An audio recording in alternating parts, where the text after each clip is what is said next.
आज का जो जन सैलाब है ये पैसे पे बुलाई गई भीड़ नहीं थी, और उनका जो उत्साह था वो इस कदर का था कि मैं भी अपने आप को आज उनके उत्साह के सामने फीका महसूस कर रहा हूँ। मैं वचन देता हूँ कि मैं अपने समाज को किसी भी कीमत पर बंटने दूंगा।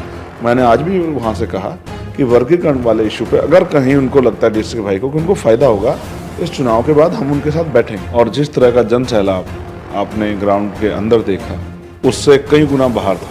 वो नहीं, धर्म मुक्ति का रास्ता तो हो सकता है लेकिन स्वाभिमान सम्मान के जीवन का रास्ता नहीं हो सकता। बैकलॉग जो है, जो लाखों की संख्या में SC/ST OBC का भरा जाए। 2 अप्रैल 2018 के मुकदमे हों, इनको वापस लिया जाए, पुरानी पेंशन बहाल की जाए। जो सफाई कर्मी वर्ग है उनको ठेकेदारी सुविधा से हट निकाला जाए, उनको पक्की नौकरी दी जाए।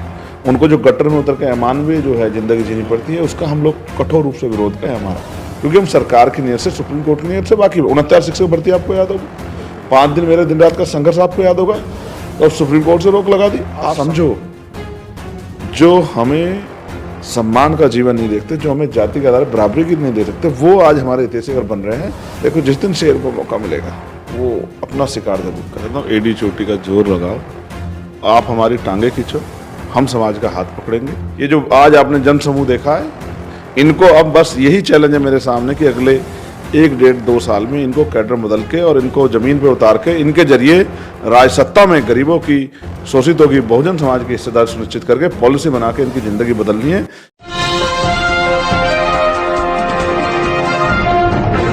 साथियों नमस्कार, मैं हूं नीरज पटेल और आप देख रहे हैं नेशनल जनमत। हक अधिकारों की लड़ाई में निमंत्रण नहीं भेजे जाते, जिनका जमीर जिंदा होता है वो खुद ब खुद दौड़े चले आते हैं। नगीना से सांसद और आजाद समाज पार्टी के राष्ट्रीय अध्यक्ष चंद्रशेखर आजाद जी मेरे साथ में हैं। कुछ दिन पहले आपने ही ये ट्वीट किया था, मैंने उसी की लाइनों को इसलिए दोहराया क्योंकि आज आपने दिल्ली में बहुजन राजनीति की नई इबारत लिखी और जो ये ट्वीट किया था एग्जैक्टली बहुजन समाज के लोगों ने ये साबित कर दिखाया कि वो बिना निमंत्रण के दौड़े चले आए। क्या, किस तरीके से देखते हैं इस पूरे बहुजन जन सैलाब को?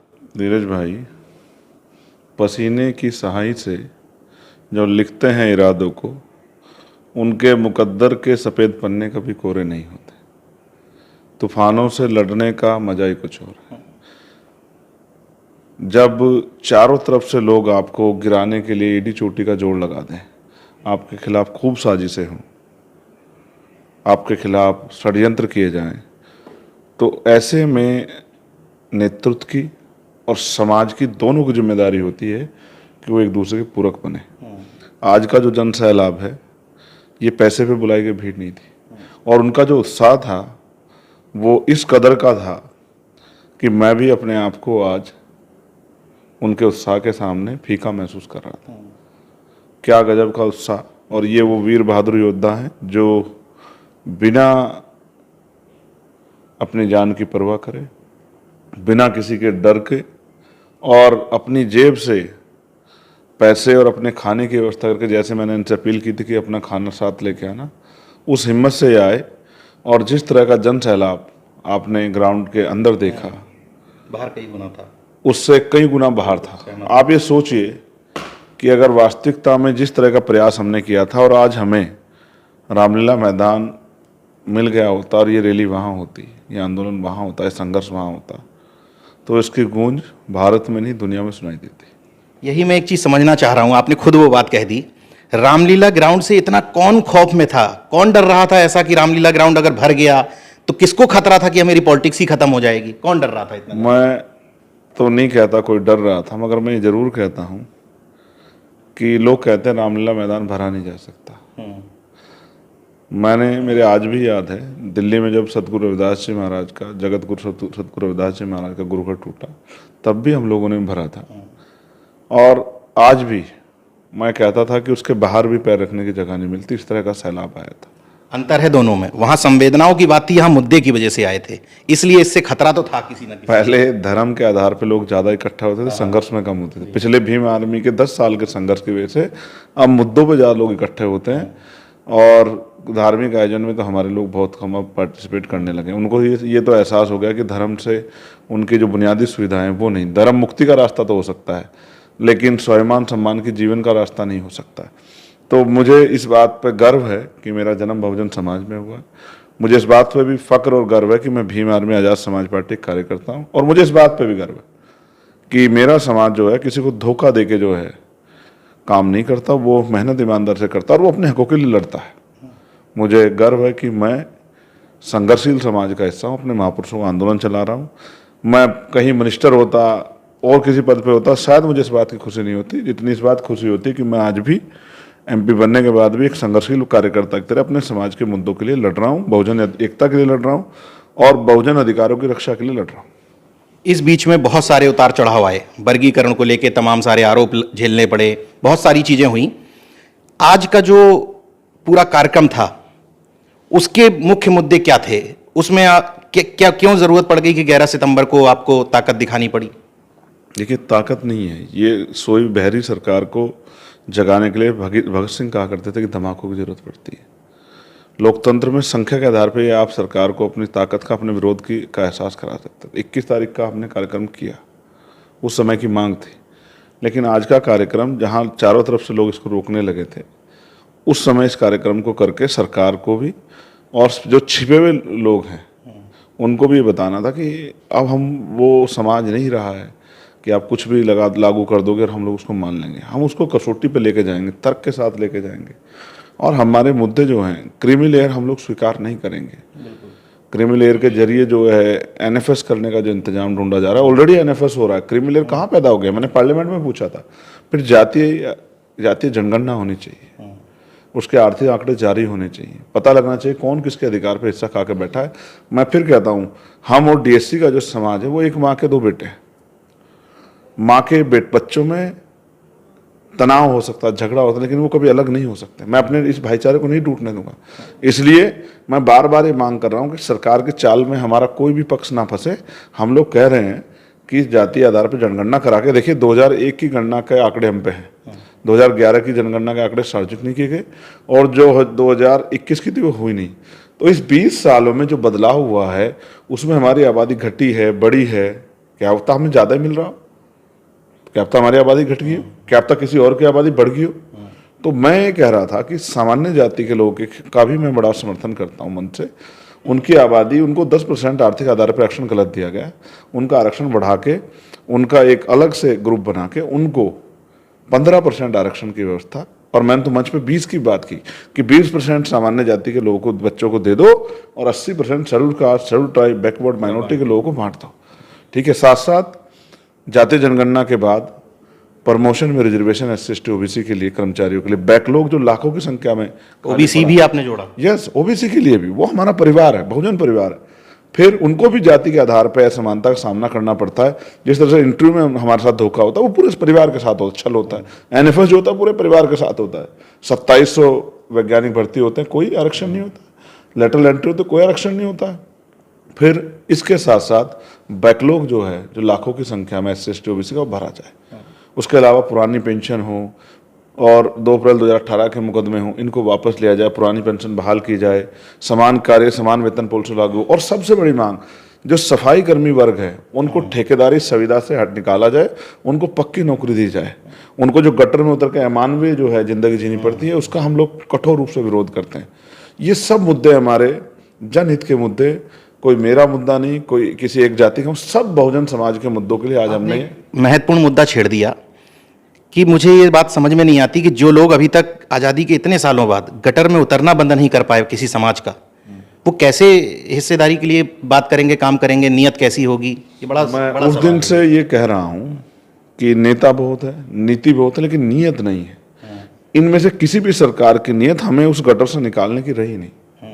हम लोग तो सरकार नहीं थे। नहीं तो मशीनें खरीदना कोई बड़ी बात कुछ भी, मैंने आप पार्लियामेंट में, आपको याद होगा, मैंने कहा था कि सफाई कर्मचारी अलग से बजट की व्यवस्था की जाए। लेकिन आप इस बात को महसूस कीजिए कि ये जो दर्द है ये सरकार के लिए मानवीय है। हम पे जो, हम जो इस जिंदगी को जीते हैं, हमारा इतना बड़ा समाज, जिसका दर्द हम लोग महसूस करते हैं, पार्लियामेंट में उठाते हैं, सड़कों पर उठाते हैं, लेकिन वो सरकार के लिए मानवीय है। और जो जिन्होंने हजारों साल हमें अधिकार नहीं दिए, जनजाति बेबसी लाचारी की जिंदगी के लिए मजबूर किया, देश गुलाम होता रहा लेकिन उन्होंने हमें हथियार नहीं उठाने दिए। देश जो है शिक्षा की भेंट चढ़ता लेकिन उन्होंने हमें शिक्षा का अधिकार नहीं दिया। देश संपत्ति जो है लुटती रही, उन्होंने हमें संपत्ति बनाई। आज वो अचानक से हमारे लोगों के इतने समर्थक कैसे हो गए? जो लोग आरक्षण को पानी पी के गाली देते रहे पहले दिन से, आज वो आरक्षण के समर्थक कैसे होंगे? उनकी पॉलिसी हमारे समर्थक। तो जब हमारा समाज बटे, उस बटाई पे, उस लड़ाई पे वो लोग खूब ठाके मार के ऐसे, वो ऐसा चाहते हैं। लेकिन मैं वचन देता हूँ कि मैं अपने इस समाज को किसी भी कीमत पे बटने दूंगा। मैंने आज भी वहाँ से कहा कि वर्गीकरण वाले इशू पे अगर कहीं उनको लगता है डीएससी के भाई को कि उनको फायदा होगा, तो इस चुनाव के बाद हम उनके साथ बैठेंगे, चर्चा करेंगे। हमें भी जो डर है, भय है कि अगर ये अधिकार राज्य सरकारों को दे दिया गया तो कई सरकारों ने ओबीसी कई जातियों को, सामान्य कई जातियों को, बैकवर्ड कई जातियों को शेड्यूल कास्ट में ट्रांसफर किया है। तो अगर आप इनमें जातियों को बढ़ाओगे तो इनकी आरक्षण की संख्या भी जो है उसको बढ़ाओ। तो हमने कई ऐसी मांगे जो हैं, उनका वो भय है हमारा, क्योंकि हम सरकार की नीयत से, सुप्रीम कोर्ट की नीयत से वाकिफ। 69 शिक्षक भर्ती आपको याद होगी, 5 दिन मेरे दिन रात का संघर्ष आपको याद होगा, 6800 नियुक्तियां की लिस्ट मुख्यमंत्री ने जारी की, हाईकोर्ट ने उस पर रोक लगा दी। अब फिर हमारे लोग लड़े, हाँ सच की लड़ाई थी, तो हाई कोर्ट को तर्क पे, वो कसौटी पे खरा नहीं उतर पाया, तो उनको कहा कि भाई दे दो, तो अब सुप्रीम कोर्ट से रोक लगा दी। आप समझो, जो हमें सम्मान का जीवन नहीं देखते, जो हमें जाति के आधार पर बराबरी की नहीं दे सकते, वो आज हमारे हितैषी अगर बन रहे हैं, तो हमें समझना चाहिए कि शेर जो है मुंह में मिठाई दबा के कहने लग जाए कि मैं मुंह से मीठा बोलूंगा, किसी को नुकसान नहीं पहुंचाऊंगा, तो हमें समझना चाहिए कि ये शेर और सियार का जो खेल है, अगर हम इसको नहीं समझेंगे, देखो जिस दिन शेर को मौका मिलेगा वो अपना शिकार जरूर करेगा। तो मुझे ऐसा कहीं ना कहीं डर लगता है, इसलिए मैं डीएससी के भाइयों से बात करना चाहता हूँ कि एक बार आर्थिक आधार पर आरक्षण लागू हुआ, 10% वो चला गया, अब आप ये करने की प्रयास कर रहे हो, फिर क्रीमी की बात कर, फिर करें एक बार के बाद नहीं मिलेगा। तो मेरे मन में ये डर है कि ऐसा ना हो कि ये आरक्षण को ख़त्म करने के लिए एक बहुत बड़ा ठोस कदम हो जाए, इसलिए मेरा भय है। वरना अगर अपने लोगों को अधिकार मिलते हो, स्पेशली वाल्मीकि समाज के लोगों को, स्पेशली जो है धानुक समाज के लोगों को, स्पेशली जो है सैंसी समाज के लोगों को, और डोम समाज के लोगों, या धोबी हों, खटीक हों, पासी हों, या और भी कोई जाति हो, बैरागी हो, भावरी हो, जिनको नहीं मिल रहा, अगर उनको अवसर मिले, क्योंकि मैं तो इस शक्ति को मानता हूं कि अगर कल वो भी इस आरक्षण की वैल्यू को समझ जाएंगे, तो वो फिर हमारे बराबर में खड़े होकर, हो सकता है हमसे आगे खड़े होकर इस लड़ाई को लड़े, भाईचारा भी बना रहेगा, और हमारी एकता भी 2 अप्रैल 2018 जो एकता बनी, उसी से सरकार डरेगी। और मैं आपसे फिर कहना चाहती हूँ भाई, ये सब एक ही माँ के बच्चे हैं, ये हमारा परिवार है, इसको हम लोग टूटने नहीं देंगे, किसी भी कीमत पर नहीं टूटने देंगे। बात नौकरी की नहीं है, हमारा भय जो मैंने आपको बताया वो है, ठीक है। रही बात, आप इस बात को समझिए, मैं उन जातियों का भी धन्यवाद करता हूँ जिन जातियों को आज सुबह शाम गाली दी जा रही है। उन्होंने नीला झंडा उठा के बाबा साहब अम्बेडकर के आंदोलन को पिछले 40-50 साल से उत्तर भारत में सींचा, इसकी उन्होंने कीमत चुकानी पड़ी। उन पर लाठियाँ बजी, उनकी बच्चों का बलात्कार हुआ, उनको ज़मीनों से बेदखल कर दिया, उनको मारकर निकाला गया, उनकी मूछें काटी गई, उनकी बारातें रोकी गई, और तो और उनकी हत्याएं हुई, उनका सामूहिक नरसंहार हुआ। लेकिन उन्होंने बाबा साहब के मिशन को नहीं छोड़ा। आज जो मेरे भाई लड़ रहे हैं, उनको एहसास भी नहीं है कि वो दुश्मन के एजेंडे पे जिस तरह की वो कर रहे हैं, इन्हीं जातियों ने अपने प्राणों का बलिदान देकर इस आरक्षण को बचाया। वरना आप ईडब्ल्यूएस पे कहां था कोई लड़ने वाला, लेटरल एंट्री पे कहां था कोई लड़ने वाला। तो इनको गाली देना आसान है, लेकिन इनकी तरह संघर्ष करना आसान काम नहीं। मैं तो चाहता हूं कि हमारे और भाई भी संघर्ष करने के लिए तैयार हो जाएं, अपने अधिकारों की वैल्यू को समझें। हम तो अधिकारों की रक्षा के लिए चला रहे हैं, कोई अपना घर परिवार चलाने के लिए नहीं चला रहे। ये जो जनसैलाब उमड़ा, आपने इस इंटरव्यू की शुरुआत में एक बात कही कि बिना पैसों की भीड़ बुलाई गई थी। मैं ईमानदारी के साथ आपसे पूछना चाहता हूं कि जितने भी लोग आए पूरे देश भर से, कहीं किसी यूनिट को पैसा नहीं भिजवाया गया, सब स्वप्रेरणा से अपने मैनेज करके किसी तरीके से। मेरी आस्था तो सभी महापुरुषों में है, लेकिन मैं अभी विदेश से लौटा हूँ 4 दिन के संघर्ष से, और मैं वहाँ गया था हमारे कौम के अमर शहीद संत रामानंद जी के शहीदी स्थल पे, क्योंकि उनको गोली लगी, उनकी जान नहीं बची, मुझे गोली लगी, मैं बच गया, उनको नमन करने। और हमारे कुलगुरु हैं सतगुरु रविदास जी महाराज, जिन्होंने अंधविश्वास पाखंडबाजी की धज्जा उड़ा के रख दी। सतगुरु कबीर जी, और वो समकालिक, और उन्होंने ब्राह्मणवाद को जितनी बड़ी चोट दी शायद कोई नहीं दे सकता है। वो कहते हैं कि गुणवीन ब्राह्मण के चरण पूजने की जरूरत नहीं है, आप चंडाल के चरण पूजे जिसमें गुण है। और उन्होंने समाज को राजकाज का रास्ता दिखाया। एक इतनी बड़ी वाणी उन्होंने कही है, लोग सोचते हैं कि वो धार्मिक संत है। नरपत एक से सुख सुता सपनों भयो विकारो, अशरत राज बहुत दुख पायो सो गत भई हमारो। यानी कि जिस तरह सपने में राजा का राज छीन लिया जाता है, इस तरह से भारी आक्रमणकारियों ने हमारा राज छीन लिया। और बिना राज के क्या हालात हमारी होगी कि रोटी कपड़ा मकान की व्यवस्था भी हम पे नहीं है। दुनिया में सबसे बड़ा बेगमपुरा राज का जो संकलन दिया, मानवतावादी राज, ऐसा चाहूँ राज में जहाँ मिले सब अन्नु अन्न और छोटे बड़े सब सम बसे रहदास रहे प्रसन्न, कि राज ऐसा होना चाहिए जहाँ कोई छोटा बड़ा ना। उसका नाम दिया पूरे कॉन्सेप्ट को बेगमपुरा। बेगम का मतलब बिना गम का राज, यहाँ किसी की जिंदगी में कोई गम ना हो, ना जाति ना धर्म की बात।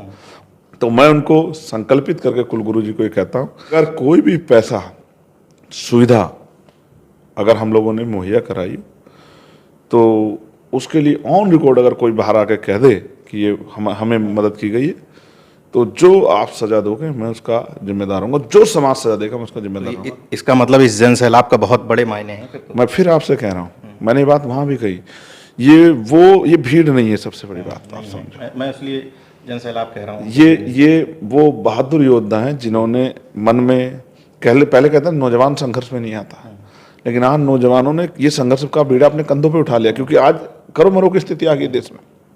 तो ये वो योद्धा है जिनका ऋण हम लोग नहीं चुका सकते। मैं जो कुछ उनकी वजह से हूँ, और आने वाले कल में समाज इनको योद्धाओं की तरह उनका सम्मान करेगा, आप देखना। ये वो हैं जिन्होंने 13 नौजवानों ने, जो पूरे दलित समाज के, जिन्होंने बलिदान दिया,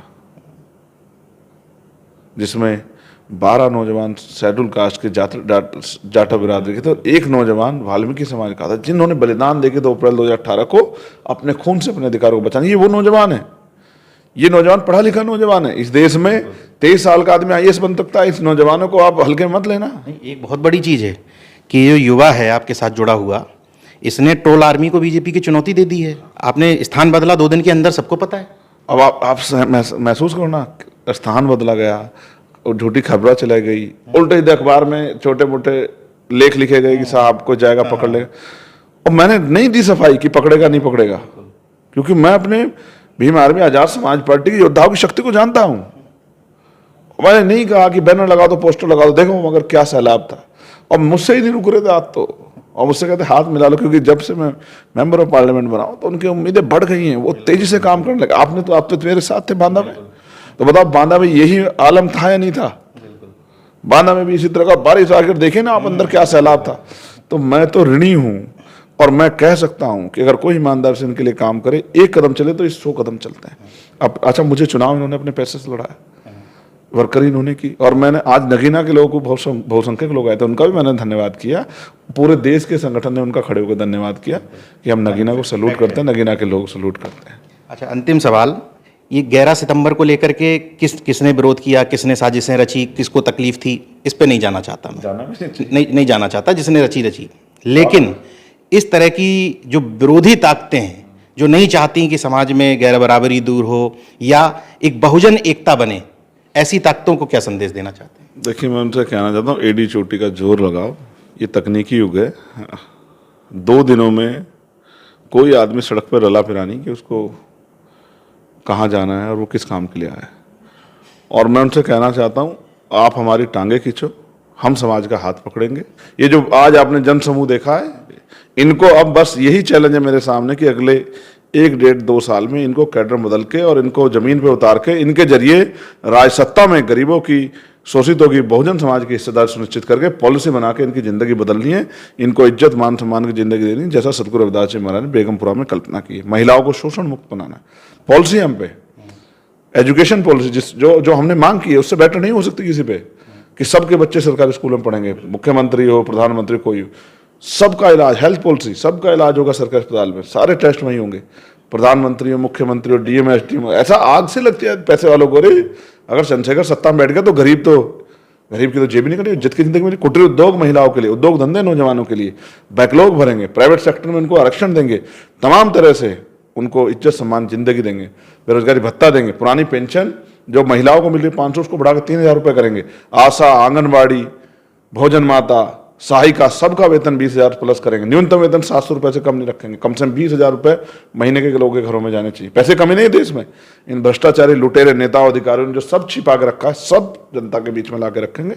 हम तो अपने, अब ये भी नहीं पता नीज भाई कि कौन सी गोली कहाँ से आके लगेगी। सरकार ने मेरी सुरक्षा बढ़ाई, आपको पता भी होगा। दो राज्यों के लिए। क्योंकि एक बहुत बड़ा सैलाब जब वहाँ मैं गया और वो वहाँ उमड़ा हरियाणा में, तो उनको लगा कि अब अगर यहाँ इसको मर जाता है तो कुछ नुकसान हो जाएगा, यहाँ इसको कोई नुकसान पहुँचा देता है, क्योंकि गोली चलाने वाले लोगों में एक लड़का हरियाणा का भी था। तो फिर जम्मू और उसमें बढ़ाई कि भाई जाएंगे तो कोई दूर ना, लेकिन दिल्ली में मैं यहाँ रहता हूँ, दिल्ली मेरे पास सुरक्षा नहीं है। आज आपने देखा एक बच्चा जो है चढ़ गया, तो मैंने कहा ना सरकार के लिए मैं उस तरह से हूँ कि सरकार को राजनीतिक नुकसान नहीं होना चाहिए कि चंद्रशेखर। आज आप देखिए, अगर सोचिए जिस तरह के प्रयास मेरे खिलाफ किए जा रहे हैं, जिस तरह से ताकत आज समाज पर बीमारी बढ़ी, तो कितने लोग होंगे जो मेरे विरोधी होंगे, जो चाहते हैं चंद्रशेखर कल मर जाए। लेकिन मौत तो एक दिन आएगी। बाबा साहब ने कहा जिंदगी जीना कोई बड़ी बात नहीं, बड़ी बात है इज्जत के साथ जीना, स्वाभिमान सम्मान के साथ जीना, हक अधिकार के साथ जीना। अगर वो नहीं है तो गीदड़ों की जिंदगी कोई अच्छी जिंदगी नहीं। मैं इससे सहमत नहीं। एक मांग मैंने छोड़ दी, क्योंकि आज तक जितने भी नेता हुए उनको उनकी जाति के आधार पर नेता बनाने की कोशिश की गई। जब आप देखोगे तो हमारी दूसरी मांग है कि मंडल कमीशन की सभी सिफारिशें लागू की जाए और ओबीसी का जो आरक्षण को 27% से बढ़ा के 15% अतिरिक्त आरक्षण देके उसको 42% किया जाए। हम तो 52 की मांग कर रहे हैं, लेकिन 42 ही दे दे सरकार को। और मैंने शेड्यूल कास्ट का आरक्षण में बढ़ाने की मांग की है, उसको भी 25% करने की मांग की है।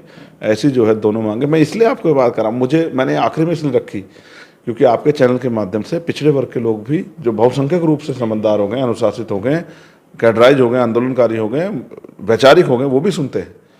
तो उनको भी गुमराह किया जाएगा, उनके खिलाफ भी उनको भी सौ बातें कही जाएंगी। मैं उनको विश्वास दिला कहता हूँ कि जातिहीन समाज की स्थापना की बात करने वाले हम बहुजन हैं।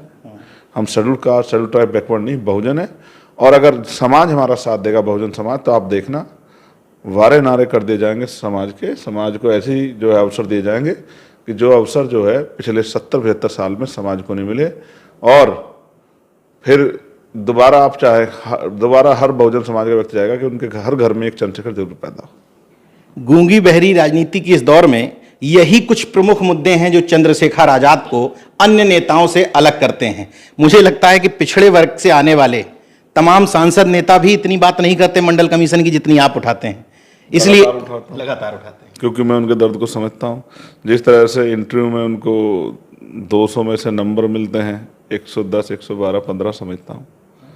जिस तरह से जो है EWS में अब वैकेंसियों के नाम पे वहाँ 250 आती है और यहाँ 20 भी नहीं आती। अभी 30 आई, मैंने ट्वीट किया। तो इनके साथ जो बहुजन समाज के लोग साथ जो अन्याय होता है, ये मेरा परिवार है। अब जाति में जन्म लेना मेरे बस की बात नहीं थी, लेकिन मैं जिस विचारधारा को बाबा साहब ने चलाया, काशीराम साहब ने चलाया, हमारे सतगुरु रविदास जी महाराज ने, गुरु कबीर जी ने, गुरु नानक देव जी ने चलाया, संत गाडगे नारायण गुरु ने चलाया। अब मेरी जिम्मेदारी है कि उस विचार को आगे बढ़ाऊं और ऐसे लोग तैयार हों जो बहुजन भाईचारा बना के भविष्य में नौजवानों से भी अपील करता हूँ नीज भाई आपके चैनल के माध्यम से कि नौजवानों को ये कहा गया कि राजनीति बुरी चीज़ है, अगर इतनी बुरी चीज़ होती तो इस पर कुछ जाते हुए कब्जा नहीं होता।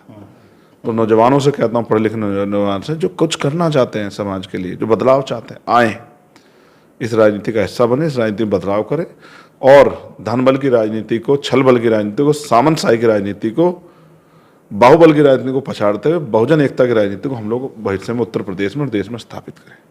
देखते रहिए नेशनल जनमत, जागरूक और सजग बने रहिए। जय विज्ञान, जय संविधान, जय लोकतंत्र। धन्यवाद। जय जवान, जय किसान। जी।